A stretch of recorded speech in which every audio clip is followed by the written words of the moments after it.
이렇게 오늘 말씀은 좀 내용이 많은 것 같지만은 어떻든 그 주제가 단순해서 좀 길게 말씀을 전해봤습니다. 자, 우리가 지난번에 로마서 9장 이 6절부터 13절 말씀을 이렇게 전하면서 그 내용 속에 강조되었던 것이 하나님의 주권입니다. 그렇죠? 그래서 이삭을 통해 보여주신 것은 약속의 자손이 되는 것도 결국은 하나님의 주권이다. 하나님이 주권적으로 이삭을 약속의 자녀로 삼으시고 또 약속이 주는 복을 받게 하셨다.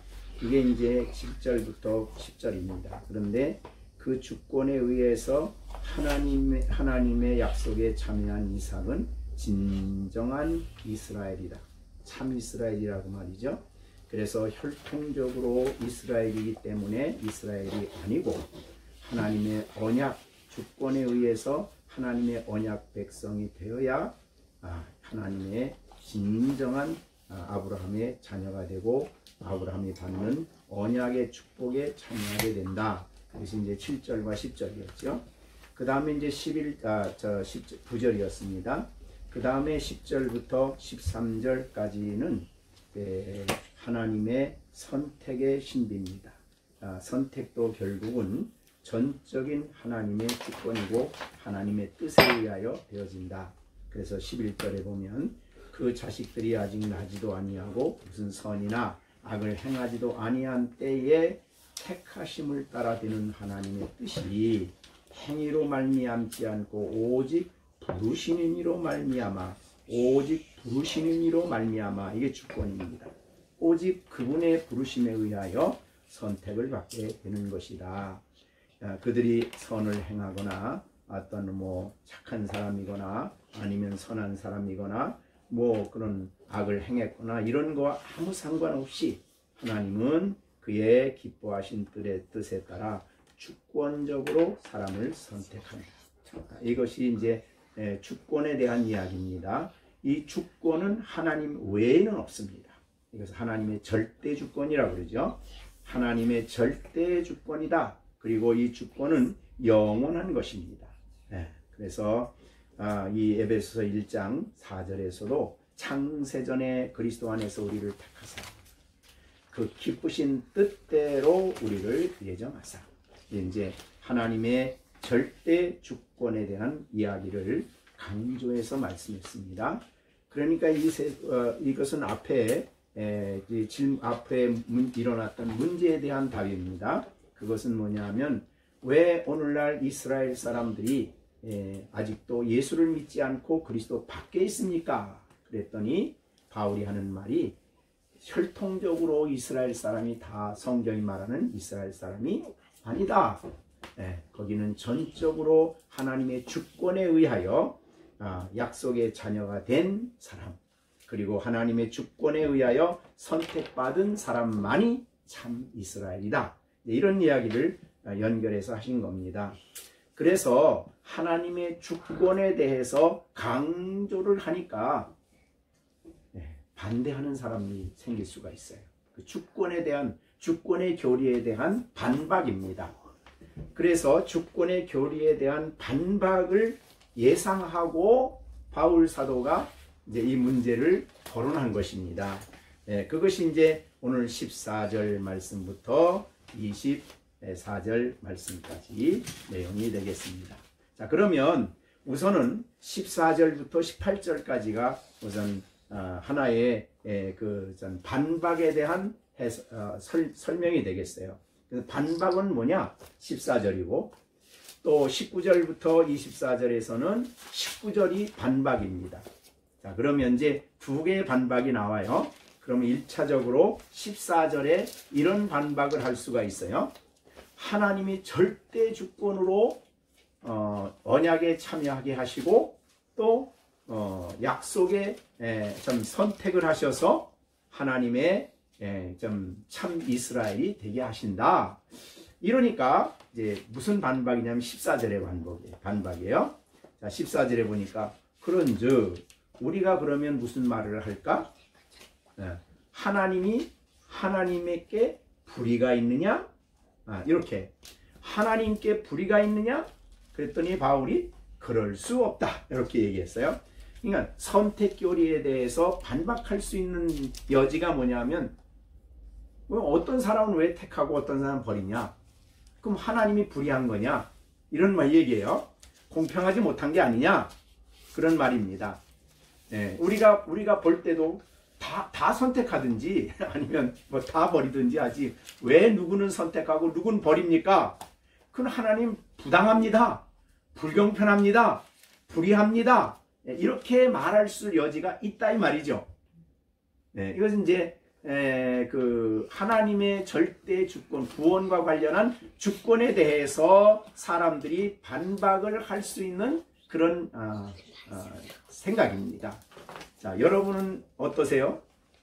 이런 생각 안 해보셨습니까? 불공평하다. 왜 그러시냐? 하나님 불의한 게 아니냐? 이렇게 이야기를 합니다. 그러니까 절대 주권의 교리 앞에서 하나님 너무 불공평합니다. 하나님이 계시다면 나 그래서 이런 하나님 싫습니다. 이렇게 말할 수 있다는 거예요. 자, 인간은 하나님이 하신 일에 대해서 나름대로 잘못된 논리를 가지고 덤벼들면서 하나님을 거절하는 사람들이 많이 있어요.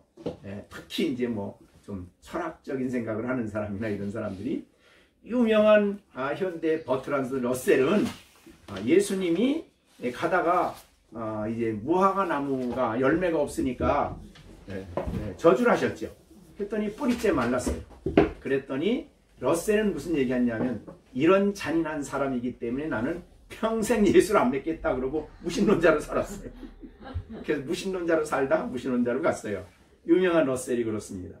자, 그렇듯이 이 절대 주권의 교리도 진리도 잘못 접근하면 이런 하나님이 불의하다고 반론을 펼 수 있는 여지가 있는 말이다.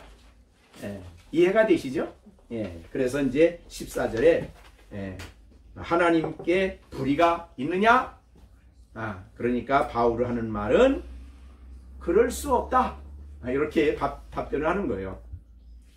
논리적인 설명을 하지 않고 그냥 그럴 수 없다. 왜? 하나님이시기 때문에 이렇게 하는데 그럴 수 없는 이유를 바울 사도는 성경을 가지고 증거를 합니다. 그게 이제 15절 말씀부터 18절까지예요. 그러니까 하나님의 주권 교리를 논리적으로나 이론적으로 설명하는 게 아니고 성경이 그렇게 말하고 그 절대 주권을 성경이 보여주시고 있다. 여기까지만 끝나는 거예요. 절대 주권의 교리는 성경이 말하기 때문에 우리가 받아들여야지 내가 이해가 되어지거나 내가 이론적으로 내가 설득을 당해서 받아들일 수 있는 진리가 아닙니다. 그래서 이제 그러면 두 가지를 얘기하고 있어요. 자, 이것은 모세에 대한 얘기입니다. 모세에 대해서 15절 16절입니다. 모세에게 하나님이 이런 주권적인 얘기를 하셔요. 내가 긍휼히 여길 자를 긍휼히 여기고 불쌍히 여길 자를 불쌍히 여기리라 하셨으니 그런즉 원하는 자로 말미암도 아니요 다른 박질하는 자로 말미암도 아니요 오직 긍휼히 여기시는 하나님으로 말미암아 하나님이 불쌍히 여길 자, 긍휼히 여길 자를 긍휼히 여긴다. 그런 말이에요.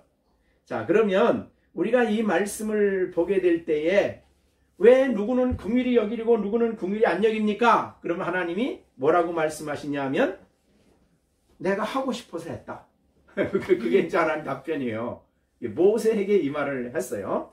그래서 내가 긍휼히 여길 자를 긍휼히 여기고 내가가 누굽니까? 창조주 하나님이시죠.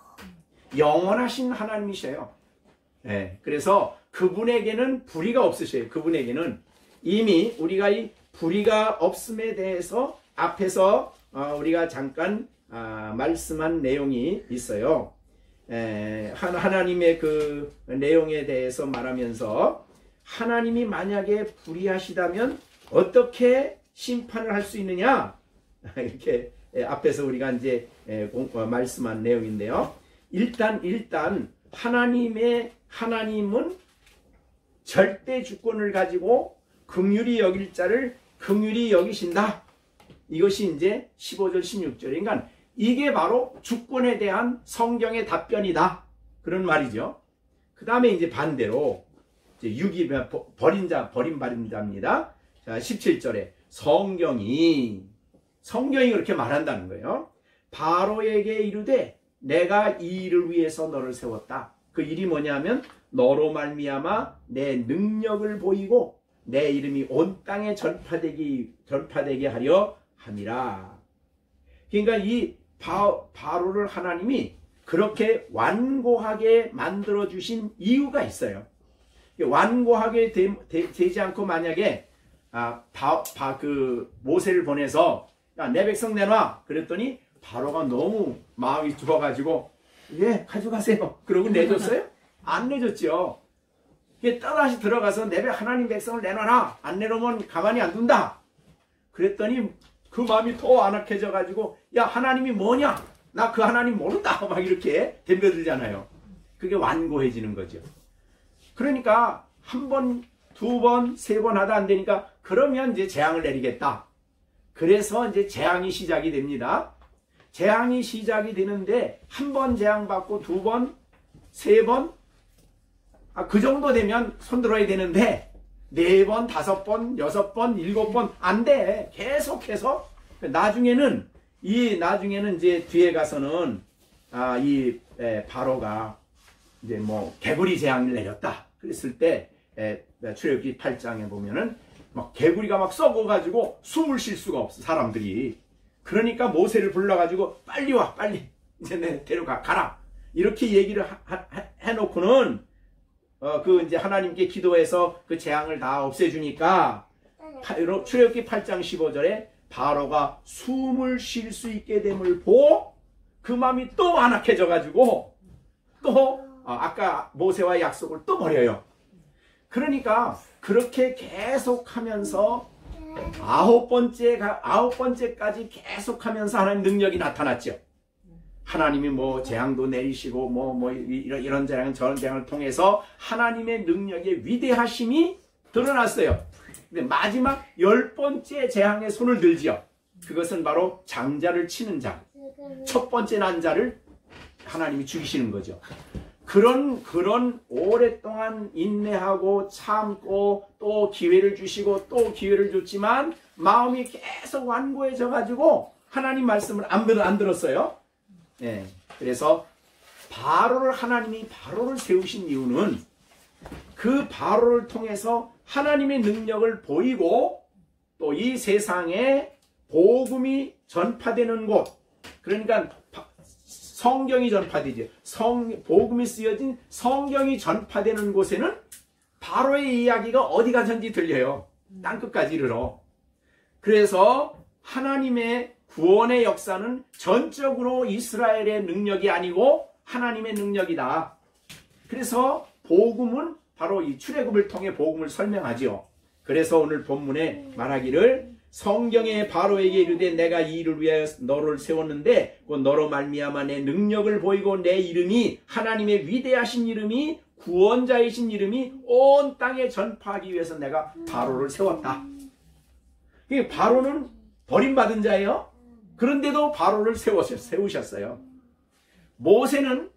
모세도 죄인이에요. 그렇지만 그를 하나님이 긍휼히 여기셨어요. 근데 그럼 왜 모세는 긍휼히 여기고 바로는 왜 하나님이 버렸냐? 그 너희가 할 말이 아니다. 그런 말이죠. 하나님의 주권이다. 그거는. 자, 그래서 그 다음에 이제 18절에 그 주권에 대한 설명을 하는 거예요. 그런즉 하나님이 하고자 하는 자를 긍휼히 여기시고, 모세를 긍휼히 여겼다는 거예요. 하고자 하는 자를 완악하게 하셨어요. 왜 그렇게 했습니까? 그럼 뭐라 그래요? 하나님이 그렇게 하시기를 원하셨다. 이 말이죠. 근데 이제 완악하게 됐다는 것은 하나님이 완악하게 해서 죄를 조장했단 말이 아닙니다. 이제 성경에서 이 완악과 관련하거나 죄와 관련해서 하나님이 진노하시는 방법, 심판하시는 방법은 여러분이 로마서 1장에서 이미 배웠어요. 자, 1장에서 왜 사람들이 이렇게 죄를 짓습니까? 왜 그렇게 뭐 여러 가지 우리가 말할 수 없는 죄가 로마서 1장에 쭉 나오죠. 그 나오면서 거기에 자주 등장한 말이 또 이 말입니다. 그러니까 하나님은 완악하게 했다고 해서 바로를 완악하게 적극적으로 죄를 조장한 분이 아니에요. 예, 아닌 것을 우리에게 보여주는 것이 로마서 1장에 나옵니다. 자, 1장에 보시면요, 무슨 말이 있냐면은 1장에 보면 24절에 그러므로 하나님이 그들의 마음을 정욕대로 더러움에 여기에 내버려 두셨다. 그러니까 아담 안에 범죄한 죄인들은 내버려 두면은 완악하고 반역하고 죄를 짓는 거예요. 예. 그래서 내버려 두셔서 몸을 서로 욕되게 했다.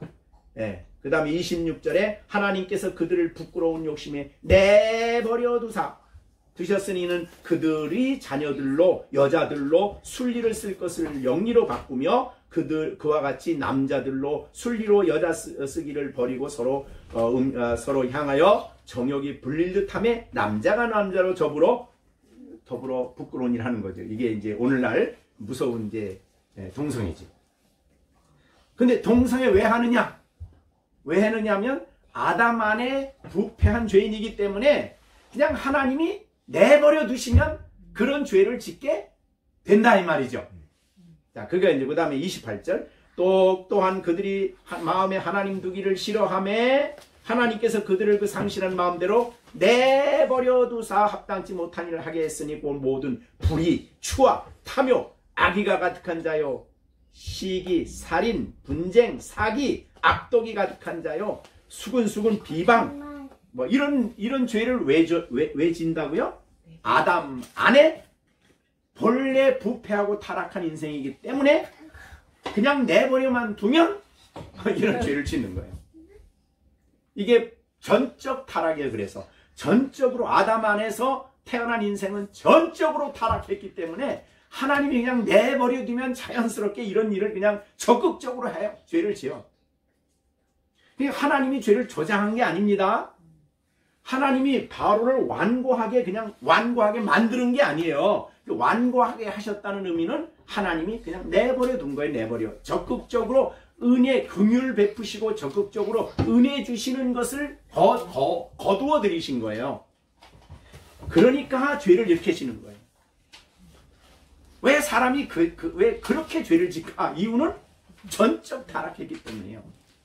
그래서 하나님이 그냥 내버려 두시면 이게 큰 진노죠. 첫 번째 진노예요. 그 다음에 나중에 이제 지옥 가는 것은 그 다음에 진노고, 이 땅의 진노는 하나님이 은혜 주시는 것을 거두어 드린 거예요. 은혜를 안 주시는 거예요. 그냥 불쌍히 여기질 않고. 예, 그것이 바로 이제 이 말 바로의 경우가 적용이 되는 것입니다. 그래서 18절에 이렇게 결론 짓습니다. 그런즉 하나님이 하고자 하는 자, 이게 이제 주권이죠. 하고자 하는 자 모세는 긍휼을 베풀어 주시고 하고자 하는 자 바로는 완악하게 하셨다. 이게 하나님의 주권이에요. 그러니까 긍휼을 베풀었다는 말은 다른 말로 표현하면 적극적으로 은혜를 주셨다는 거예요. 네, 하나님의 불강력적인 은혜를 적극적으로 주신 거예요. 그럼 모세에게 만약에 하나님이 은혜를 안 줬다면 어떻게 될까요? 모세는 똑같아요. 완악해져요. 그러니까 이거는 하나님의 절대 주권인데, 그래서 모든 사람이 다 아담 안에서 전적으로 부패하여 있는 그 죄인들 가운데서 하나님이 모세와 또 택한 사람들에게 긍휼을 베풀어 주셨어요. 그러니까 너무나 이 은혜 주시는 이 은총이 너무나 큰 거죠. 그런데 완악한 사람에게는 어떻게 했냐? 하나님이 조장한 게 아니고 내버려 뒀는데도 보통 내버려 두는 게 아니에요. 예, 보통 내버려 두지 않고, 예, 하나님이 내버려 줬는데 하나님 이거 불의합니다 이렇게 말하면은 될 수가 없는 거라 이 말이죠. 예. 그래서 이제 그 다음에 뒤에 가서 이제 또 좀 나옵니다만은 진노의 그릇 22절입니다. 만일 하나님이 그 진노를 보이시고 그 능력을 알게 하고자 하사 멸하기로 준비된 진노의 그릇을 어떻게 하냐면 오래 참고 그 다음에 관용을 하십니다. 그러니까 하나님이 바로가 좀 완악하다 하는 행동 불순종했네 했죠. 바로 그 자리에서 그냥 끝내질 않는다 이 말이죠. 오래 참으시고 또 관용하시고 10번이나 관용하고 또 관용하셨어요. 그래도 완악해지는 거예요. 이 죄인에 대한 하나님의 긍휼이 하나님의 이 오래 참으심이고 관용하심이죠. 네, 그렇게 우리가 볼 수 있어요. 일단은 14절부터 18절은 그렇게 생각을 하십시오. 자, 그러면 자 이제 어떤 면에서 보면 다 전적 부패해서 하나님의 진노를 다 받아야 돼요. 그래도 진노를 내려도 하나님이 불의한 게 아니에요. 왜? 죄 때문에 하나님의 공의가 실현된 거기 때문에 절대로 하나님이 죄인이 아니야. 네. 그런데 그 중에서 하나님이 얼마를 기꺼이 선택을 하셨어요. 그것도 말할 수 없는 사랑과 말할 수 없는 희생을 각오하시고 선택하시고 그를 긍휼히 여기셔서 아들을 주시고 구원하시는 엄청난 계획을 세웠어요. 근데 불의하십니까 하나님? 아니죠. 그러니까 하나님이 버림받은 자는 나중에 하나님 나라 마지막 이제 재림 때 심판 받을 때 당신이 불의합니다. 나 하나님 알게 해주셨으면 이런 말을 못하는 거예요. 얼마나 내가 너한테 하나님을 알게 해줬는지 아느냐. 일반 은총 속에서 이건 이제 1장에서 나오는 거 아닙니까? 그 다음에 내가 얼마나 너한테 오래 참았는 줄 아느냐. 얼마나 너를 오래 참고 또 관용해서 너를 얼마나 포용하고, 예? 그래서 안 믿는 하나님을 거역하는 자에게도 햇빛을 주시고 비를 내려주시고 오래 참고 관용해서 몇십 년 동안 관용했는데 내가 잘못했어. 내가 불의해? 말이 안 되는 거라 이 말이죠. 자, 그래서 우리 긍휼을 얻은 사람에게는 말할 것도 없죠. 하나님의 이 엄청난 긍휼을 우리가 입었으니까. 그래서 그 긍휼의 내용은 뭐냐면 주 예수님을 보내주시며 사랑의 표현이에요. 긍휼은. 그래서 사랑을 통해서 우리를 선택하시고 아들을 주시고 우리 죄를 대신 아들이 죽게 하시고 그 다음에 부활하게 하시고 그를 믿게 하기 위해서 죄를 믿고 용서받기 위해서 성령을 보내주시고 끊임없이 우리를 이끌어 영원한 영광에까지 들어가게 하는 것이 긍휼이에요. 긍휼 받은 사람은 어떻게 하겠어요? 하나님 불의하십니다. 그렇게 할까요? 네? 다 구원하시죠? 그렇게 할까요? 하나님께 대해서 대들까요? 안 된다 이거죠. 그게 이제 14절입니다. 그러니까 하나님의 절대 주권에 대해서 성경이 말하는 대로 그냥 받아들여야 된다. 이거는 절대 주권 진리는.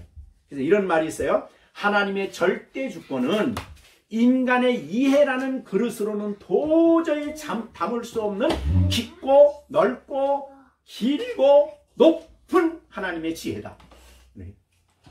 그러니까 주권 앞에서 우리는 할렐루야 감사할 뿐이지 하나님께 대해서 덤벼들면서 불의하십니다 이렇게 말할 수 있는 그런 교리가 아니라는 거예요. 그런데 그런 교리에 의해서 여러분들이 긍휼히 여김을 받은 거죠. 그런 주권에 의해서 선택을 받고 그 선택을 선택한 우리를 완전하게 영광에 이르게 하기 위해서 긍휼을 베풀어 주신 거죠. 그러니까 너무나 감사할 뿐이죠. 생각할수록 감사한 거예요. 이것은 정말 웬 은혜인가 웬 사랑인가 이렇게 말을 해야 되는 거라 이 말이죠. 네. 그것만 생각해도 누가 말 맞다나 자다가도 깜짝 놀랄 만한 감격이에요. 자다가도 너무나 감사해. 들어놓아서 주님만 생각해도 감격스러워. 내가 뭔데? 나는 본래 다른 사람과 똑같이 차이 없이 아담 안에서 전적으로 부패하여 소망이 없는 난데 뭔데 하나님이 나를 택하시고 이렇게 내가 긍휼을 입고 살게 하셨는가. 생각만 해도 다른 거 없어도 그것만 있어도 감사하고 감격하는 것이 신앙인이다 이 말이죠. 네? 자, 그 다음에 이제 두 번째 문제가 나옵니다. 19절. 자, 이렇게 하나님의 절대 주권에 대한 얘기를 하고 또 여기에 반박하는 사람들은 또 반박을 해요. 반박할 수 있는 여지가 있어요. 그게 뭐냐면 19절입니다. 19절. 혹 내게 말하기를, 이제 내게는 이건 바울이죠. 그러니까 교리를, 이 절대 주권 교리를 말하는 내게 말하기를. 그러면 하나님이 어찌하여 허물하시느냐? 누가 그 뜻을 대적하느냐 하리니. 허물하시냐 이 말은 뭐냐면 하나님이 어찌해서 이 죄인들을 자기가 선택해 놓지도 않고 유기시켜 놓고 어찌해서 그 사람들을 잘못했다고 꾸짖느냐. 허물이란 말은 꾸짖다. 그의 허물을 이야기한다. 이런 뜻입니다. 그러니까 아니 하나님이 그러니까 바로같이 전적으로 그를 버려놓으시고 왜 바로를 그렇게 책망해서 벌을 내리시느냐 그런 말이에요. 아니 그렇게 하기로 하나님이 정해놓은 사람인데 정해져 있는데 왜 그 사람을 아무리 해도 그 사람은 다시 바르게 살 수 있는 소망이 없는 사람이 아닙니까? 그런데 왜 그 사람을 꾸짖고 잘못한 사람이라고 이야기를 합니까? 그런 말이에요. 허물하시느냐? 또 누가 그 뜻을, 하나님이 정한 것을 누가 바꾸냐? 말하자면 바로와 같이 그렇게 아예 버리기로 하나님이 유기했다면, 버렸다면 그거는 누구도 그 뜻을 뒤집을 수가 없는 것이고 거역할 수가 없는 것이고 결국 그렇게 갈 수밖에 없는 인생인데 그걸 뭘 꾸짖습니까? 이런 말이에요. 왜 잘못했다고 얘기합니까?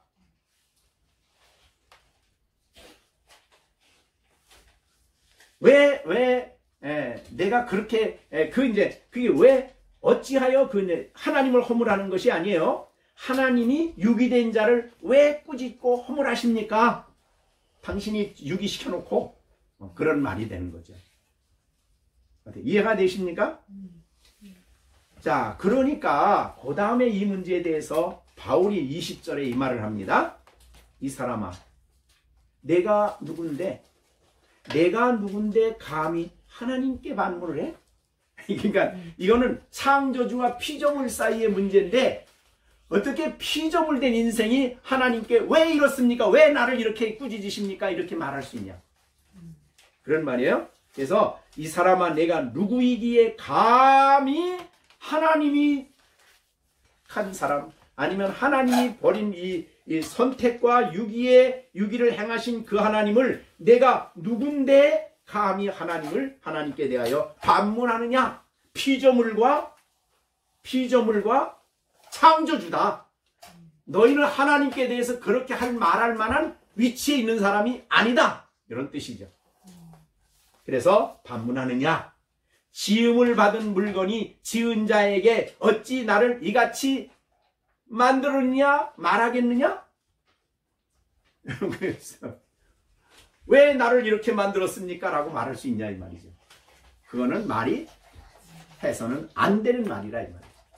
창조주와 피조물 사이의 관계를 통해서 이 주권 문제를 접근하는 거예요.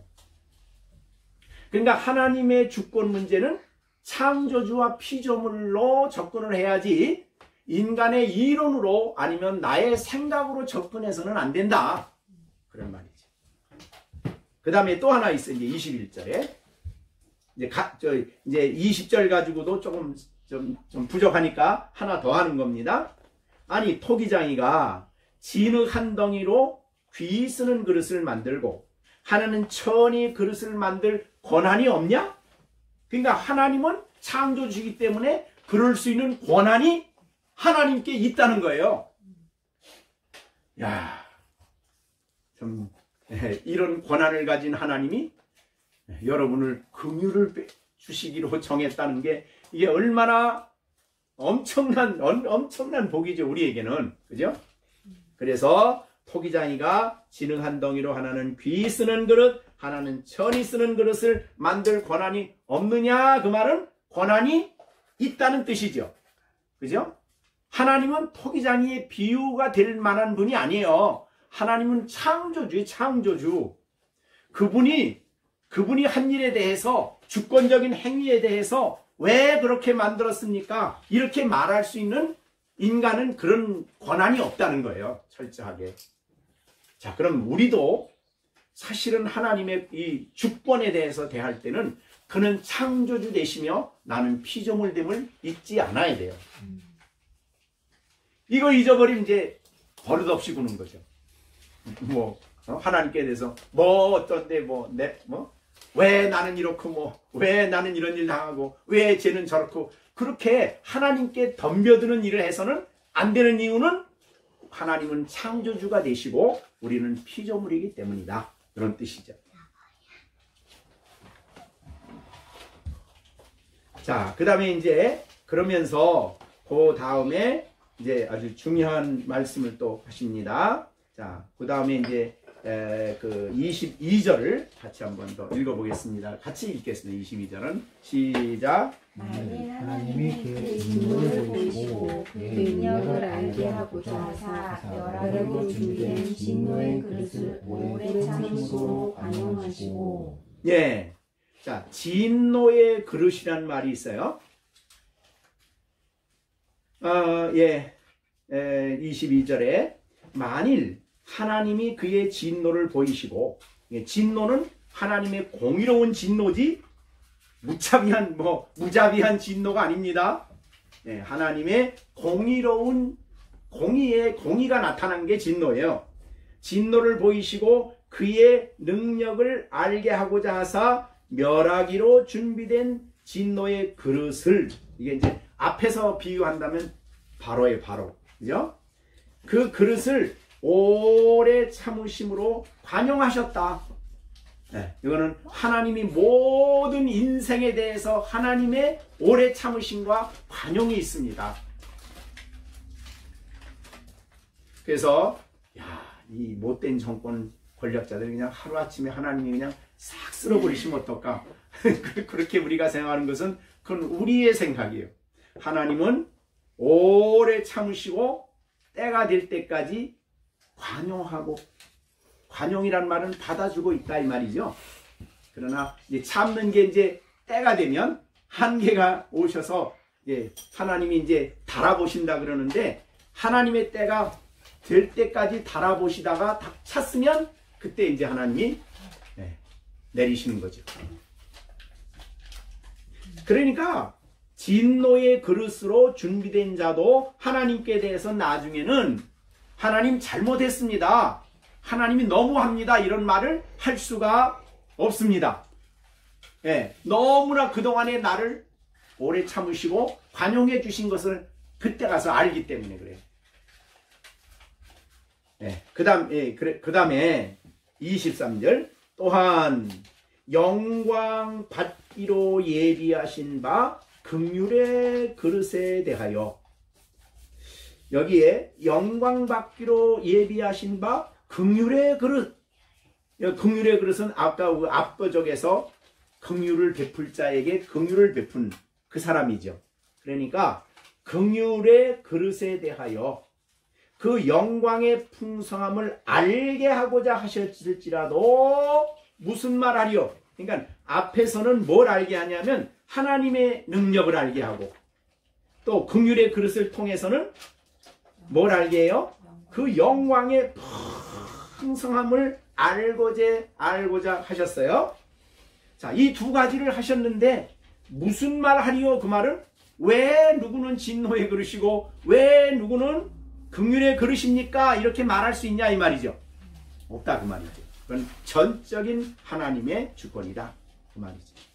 자, 23절 다시 보면 이건 사실은 우리를 얘기하는 거예요. 우리 여러분, 믿음으로 구원받은 여러분들, 또한 영광 받기로 예비하신 바 긍휼의 그릇. 영광 받기로 예비하신 바 긍휼의 그릇, 그러니까 긍휼의 그릇을 통해 뭘 받고 싶은 겁니까? 하나님은 영광을 받고 싶으신 거죠. 예, 그러니까 여러분을 아무런 조건이 없는데 하나님이 긍휼을 선택하시고 긍휼을 베풀어 주셔서 그 구원을 이루어 가시는 그 목적은 딱 한 가지요. 뭘 받기 위해서? 하나님이 영광을 받기 위한 겁니다. 그래서 여러분은 영광을 받기 위해서 예비된 그릇이에요. 긍휼의 그릇이에요. 그래서 우리 믿는 사람의 목적, 제일 되는 목적, 소요리 문답에 나오죠? 1번에 뭐예요? 하나님을 영화롭게 하고, 그게 제일 되는 목적이에요. 하나님을 영화롭게 하고 영원토록 그를 즐거워하는 것이다. 그게 바로 이거예요. 그러니까 우리를 구원해 주신 가장 큰 목적은 하나님이 영광을 받으시기 위해서 우리에게 긍휼, 은혜로, 이 긍휼과 은혜로 주신 거예요. 긍휼은 전부 다 은혜입니다. 그래서 이 긍휼의 그릇을 만드시고, 그에 대해서 그 긍휼을 통해서 그의 영광의 풍성함을 알리고자, 그러니까 우리를 긍휼히 여긴 우리의 삶을 보면 너무나 하나님의 영광이 풍성해요. 근데 하나님의 영광은 무슨 영광이 여러 가지가 있어요. 능력 영광, 뭐 거룩하심도 영광이지만 여기에 관련해서는 은혜의 영광입니다. 자, 우리 에베소서 1장을 한번 보겠습니다. 자, 에베소서 1장 6절입니다. 우리 에베소서 1장 6절을 한번 같이 읽겠습니다. 시작. 이는 그가 사랑하시는 자 안에서 우리에게 거저주시는 그의 은혜의 영광을 상대하게 하려는. 네. 자, 그러니까 우리를 긍휼히 여기셔서 예정하시고 우리에게 모든 것을 거저주시는 은혜, 값없이 주시는 그 은혜의 영광을 찬미하고 그 영광을 세상 사람들 가운데 보이시기 위해서, 그러니까 우리는 사실은 하나님의 위대한 은혜의 영광을 드러내며 살아야 돼요. 그래서 복음을 전하는 일도 하나님의 영광의, 은혜의 영광이 얼마나 나 같은 죄인에게 주어졌는가를 전하는 거예요. 그래서 바울이 정말 나 같은 죄인을 하나님이 선택하시고 나 같은 교회를 박해하고 예수 믿는 사람 순교하는데 앞장선 나 같은 것을 하나님 택하신 이유는 딱 한 가지라 그랬어요. 나를 통해서 하나님의 은혜가 얼마나 풍성한가를 증거하게 하기 위해서. 그러니까 우리의 삶을 통해서 하나님은 그걸 이제 드러내야 되는 거예요. 우리 성도들의 삶을 통해서 하나님의 은혜가 얼마나 풍성한가 하는 것을 우리가 드러내야 돼요. 뭐 전도도 있지만 여러 가지 삶 속에서, 야, 쟤를 보니까 정말 하나님의 은혜가 대단하다. 은혜가 아니면 저렇게 인내할 수 없고 은혜가 아니면 저렇게 살아갈 수가 없구나. 은혜가 정말 놀랍구나. 이거를 보이는 삶을 우리가 살아야 된다 이 말이죠. 그걸 목적을 위해서 하나님이 우리를 긍휼의 그릇으로 만드셨어요. 그래서 그의 영광의 풍성함을 알리기를 원하셔요. 그러니까 이 세상에 이 진노의 그릇들을 통해서는 하나님의 능력이 나타나고 능력이 보이고, 구원받은 하나님의 긍휼의 그릇들을 통해서는 하나님의 은혜가 알리워지는 것이다 이 말이죠. 성도들이 그래서 은혜가 왕노릇하는 삶을 사는 거예요. 우리가 이제 지금 앞에서 로마서도 얘기했죠. 하나님의 은혜가 왕노릇한다. 그 말이 뭐예요? 우리의 삶 전체는 은혜가 왕노릇하는 삶이에요. 은혜가 우리를 지배하는 삶이에요. 그래서 은혜 속에 우리가 변화되어지고, 은혜 속에 우리가 감사하고, 은혜 가운데 날마다 살아가고, 그러니까 이 은혜는 보여져야 돼요. 예? 여러분이 은혜는 우리의 삶을 통해서 나타내 보여져야 됩니다. 은혜 가운데 새로워지고 은혜 가운데 변화되어지고 은혜 가운데 새롭게 살아가고 은혜 가운데 말씀에 순종하고 은혜 가운데 살아가는 그런 모습을 우리가 보여줘야 됩니다. 자, 우리가 이제 바나바라는 사람이 초대교회 성도 초대교회 파송을 받는 그런 내용이 우리 사도행전에 나오죠. 사도행전에 나가서 보는데 우리가 한번 사도행전 보겠습니다.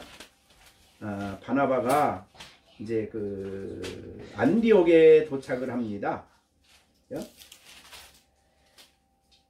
안디옥에 도착을 해서 안디옥 교회를 주의 깊게 보면서 그가 본 게 하나 있어요. 그걸 뭐라고 보냐면은 바나바를 보내는 그런 내용입니다. 안디옥 예루살렘 교회가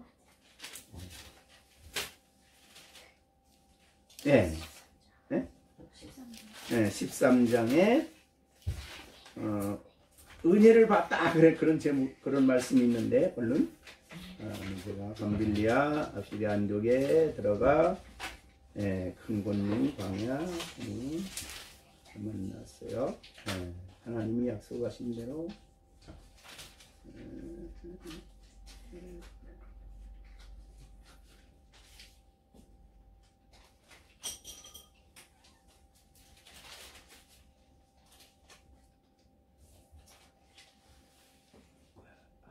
아이고 11장입니다. 11장.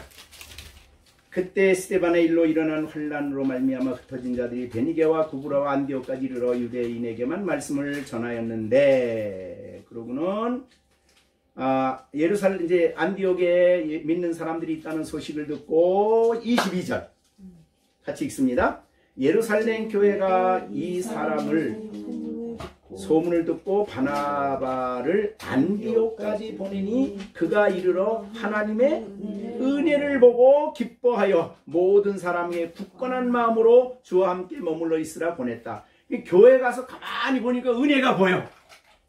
그러니까 성도들의 진정한 성도들의 삶 속에서는 다른 사람이 봐도 은혜를 봐야 돼요.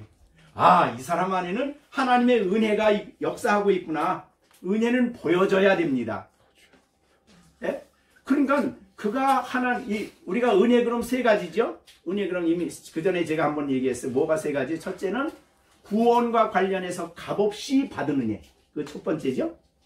두 번째는 일반 은총 영역에서 주어지는 은혜들이에요. 은혜 두 번째.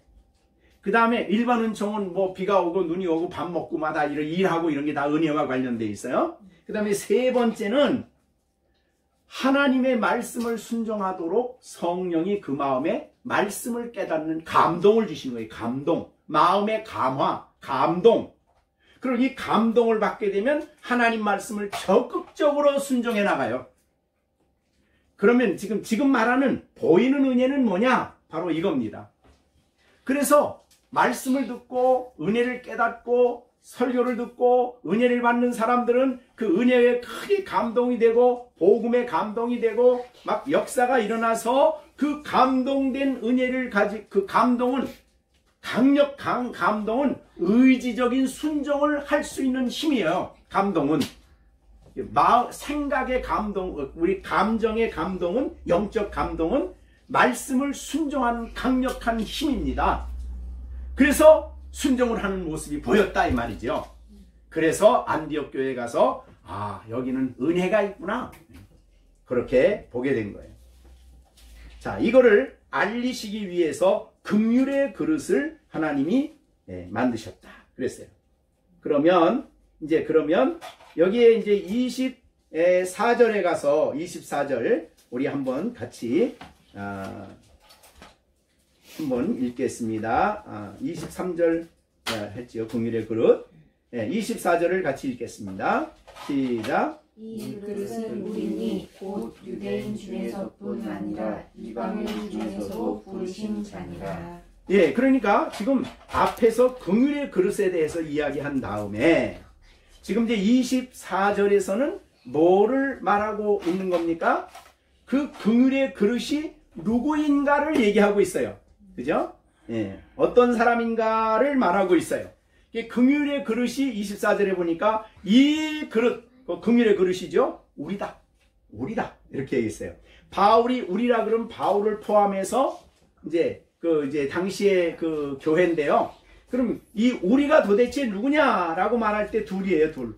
자, 첫째는 뭐예요? 유대인 중에서 누구예요? 유대인은 다가 아니에요. 아까 우리가 처음에 앞부분에서 얘기를 했죠. 6절에서 이스라엘이 다 이스라엘이 아니다. 그랬으니까 이 유대인 중에서도 부르심을 받고 거듭나서 믿음을 갖고 생명을 얻은 사람들, 이 사람들이 바로 이 긍휼의 그릇이에요. 그 다음에 또 하나 있죠. 유대인뿐만 아니라 이방인 중에서, 유대인 중에서, 그 다음에 이방인 중에서. 이때부터 유대인과 이방인은 사실은 하나가 되는 거야. 하나. 이게 이제 에베소서 2장이죠. 이방인과 유대인이 그리스도 안에서 하나가 돼요. 왜? 다 같이 성령에 의해서 부름을 받고 예수를 믿고 하나가 됐기 때문에.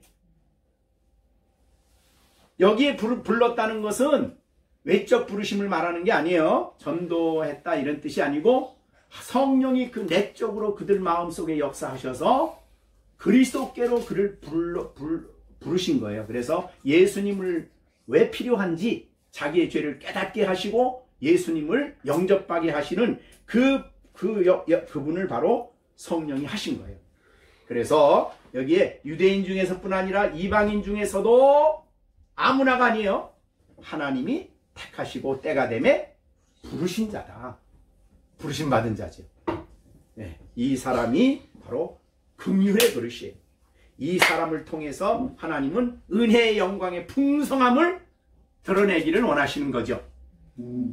자, 그러면 우리가 오늘 받은 그 말씀을 이제 정리해 보면 하나님의 절대 주권에 대해서 이런 오해를 불식시켰어요. 주권은 인간이 생각하는 이론이 아니다. 이건 전적으로 하나님이 하시는 일이다. 감히 인간은 하나님의 주권 교리에 대해서 이러쿵저러쿵 해서는 안 된다 이 말이죠. 네? 너는 피조물이다. 하나님의 무한한 이 궁극적인 구원의 교리에 궁극적인 이 선택 또 부르심, 여기에 나타나는 하나님의 주권적인 교리는 하나님이 기뻐서 창세전에 그리스도 안에서 행하신 일이기 때문에 이거는 너무너무 깊고 넓고 오묘한 신비로운 진리다. 그래서 믿고 영광을 돌려야 할 진리지 반박을 하거나 하나님하고 논리적인 싸움을 하는 진리가 아니다. 이런 말을 명확하게 해주셨어요. 자, 여러분은 하나님의 그 궁극적인 진리에 의하여 오늘 보니까 긍휼의 그릇이네. 그죠?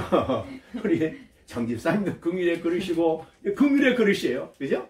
허집사님도 긍휼의 그릇이고 김집사도 긍휼의 그릇이고 긍휼의 그릇이에요. 근데 이게 내가 그렇게 하고 싶어 한 게 아니라 하나님이 기쁜 뜻에 의하여 주권적인 행위에 의하여 내가 그렇게 긍휼의 그릇으로 하나님이 나를 불러내셨어요. 그런 사람이 된 거예요. 그래서 우리가 로마서 8장과 연관해서 그렇게 부르셨기에 하나님은 그 부르심을 완성하시기 위해서 끝까지 영원한 영광에 이르게 하신다 이 말이죠. 그래서 끊임없는 사랑을 공급하시면서 영원한 영광에 이르게 하신다. 그런 말이죠.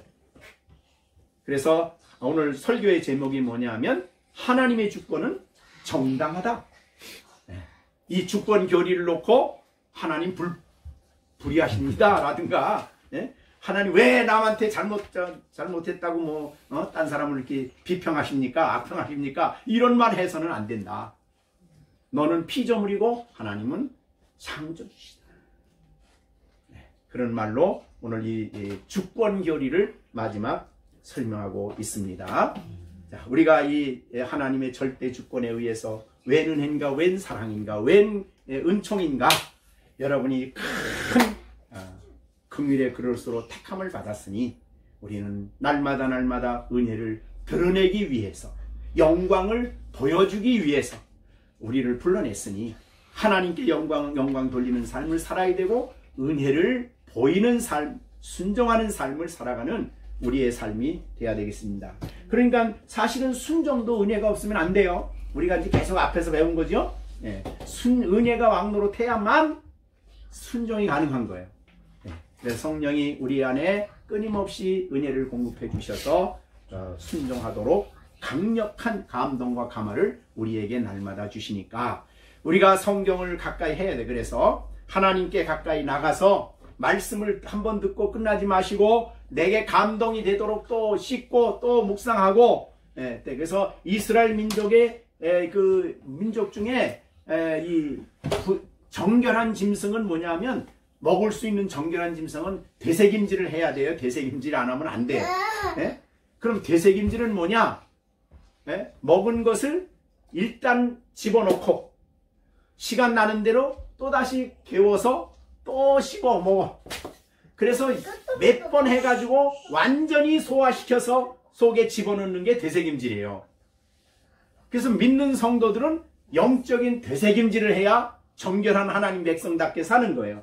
그래서 하나님 말씀을 또 생각하고 또 생각하고 내 마음에 그게 감동이 되고 감화가 되고 성령이 내 마음에 강력한 감동으로 은혜롭게 역사해 주실 그때까지 성경을 생각하고 묵상하라 이 말이죠. 그냥 듣고 끝나고 듣고 그냥 지나치지 말아라 이 말이에요.